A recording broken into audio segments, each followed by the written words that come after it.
corner. So this is a top 4 lining up right now for Clix and Epic Whale. They can just start earning some placement points. For Aviv and Bugha, though, they have to turn up the eliminations now if they want to stay on pace with Peterbot and Boyo.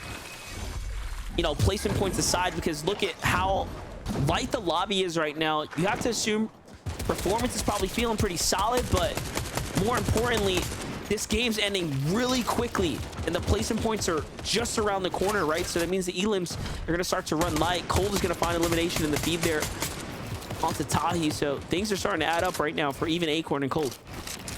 Reed and Ritual, though, hoping that they can find some of the same gift exchanges that Acorn and Cold have stumbled upon here today. But Cold, whether it's a supply drop via Peterbot, finding a snipe onto Dasher Rooney, or just taking advantage of Scented and Tahi being pressured inside of their box to expose there on the side. Cold making quick work of Tahi. Big elimination as well to just continue building up their gap between first and second place. Cold and Acorn dead center right now as well. And there it is, finally. One of those eliminations that, you know, Clix really needed to kind of get him in the situation to have some material. Not the greatest amount from the pickup. So we're just gonna have to run this back and see exactly who it was that he took out. Oh, it's gonna be Rise here. He finds with a big tag there. Drops him down likely into this box here shortly after. There it is, the shotgun to catch him. And then the full finish there. Tough stuff for Yamzo and Rise, but again, their struggles today have been so unique and different in comparison to a lot of these other teams battling it out. Regardless of where Yamzo and Rise end up in the final leaderboard, they are absolute warriors for their performance here today. As now Peterbot, Poyo, they're actually trying to be the warriors of the low ground. Decent amount of tarp space already built out here. Good amount of builds still remain as well. And with no real high ground having been established just yet, it's all gonna be about who can actually take control of front side of zone. Aviv and Bugha right now staying active. Like you said, in control of zone here. But the material looking a little light. Heals, a little worse for wears. Could we be seeing Bugha and Aviv come short right now as the team jumps in? It's Oliver OG, it's Jeff. But this might be a best case scenario. If they can win, of course, because they get delivered everything that Oliver and Jeff have to offer them, but Aviv gets knocked. Bugha unfortunately slips off the side, and the pressure from other players starts to come in, and very, very skilled disengage, though. He drops straight down here and will likely be able to save his teammate, but no, those teams want more, and they are down and out. This is prime time runway right now for Boyo and Peterbot, but more importantly, Clix and Epic Whale have more room to potentially jump up to top 3 now, as Cold and Acorn seemingly are uncatchable. And not only that, but for Clix and Epic Whale, Clix's highest performance was all the way back, Chapter 3, Season 3. He got a 4th place finish with Dukes. You know he wants 3rd or higher here on the day. With Bugha and Aviv no longer being in that lobby, it's a very real possibility. High ground, but can they maintain it? That has been their struggle whenever they go for the height overtakes. Getting some good pressure now into secondary height is Clix. Epic, they need to maintain their awareness, though, when they're controlling that high ground. Peterbot doing an excellent job to find a knock of his own onto LeBron James. And now grappling, trying to maintain pace with the rest of the lobby, trying not to get focused out either.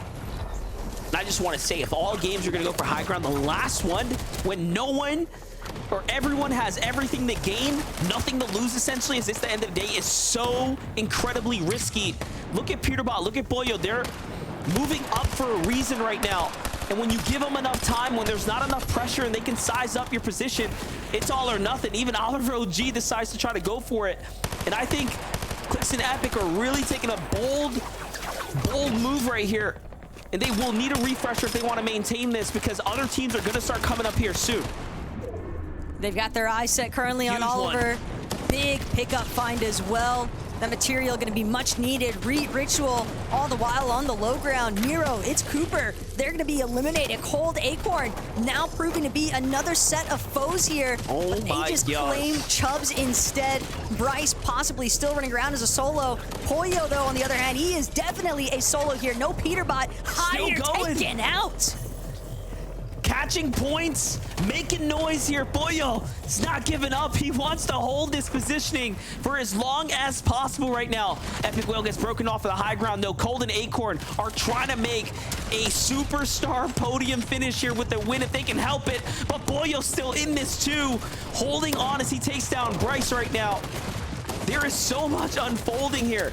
Reet gets hurt big time here, and he gets traded with Ritual there too. Vanilla's gonna finish off Reet. Pollo's gonna swing his way through. Top 5 now. 8 players remaining. Threats being one of them. Pollo trying to stay incognito, but again, take a look. Clicks, Epic in the ultimate high ground currently. Acorn Cold, secondary height, could potentially be looking to make a play. Pollo just slithering on by. Nobody recognizing the fact that this solo was located in the boxes directly underneath them. Can hear all that foot traffic moving around him, doing his best to stay undiscovered. Epic gets a big chunk out of Cold, but it's gonna be Cold who turns things around. Double elimination here onto Clicks and Epic Whale. Oh, and another one. And now it's Duke and Threats on the low ground here. Acorn and Cold have fought their way all the way up to first place, and it doesn't matter how you cut it. They will be your grand finals champions here, but can they close it out on a win? They sure can. A huge tag there, of course. Cold's gonna hit it back to back, and they do it again here. A year later, from chapter 4 to chapter 5, we have winners. Stole the words right out of my mouth there, MDF. The fact that Acorn and Cold are able to replicate their success from the very first major of Chapter 4 and now here in Chapter 5, starting things off with a bang. Just incredible. Very rarely do you see your first place team ride it into a victory royale for an undisputable championship victory. That is the way you close out a game of Fortnite. And if we thought they had a lackluster performance here or there, they were barely holding on, well, guess what? They did it. They will tell us everything that we need to know. As we look up at the top, Peterbot and Pollo do manage to take out Aviv and Booga. And we did see Booga going down a little earlier in that game. So that gave Peterbot and Pollo the opportunity to just walk up and claim that second place. Congratulations.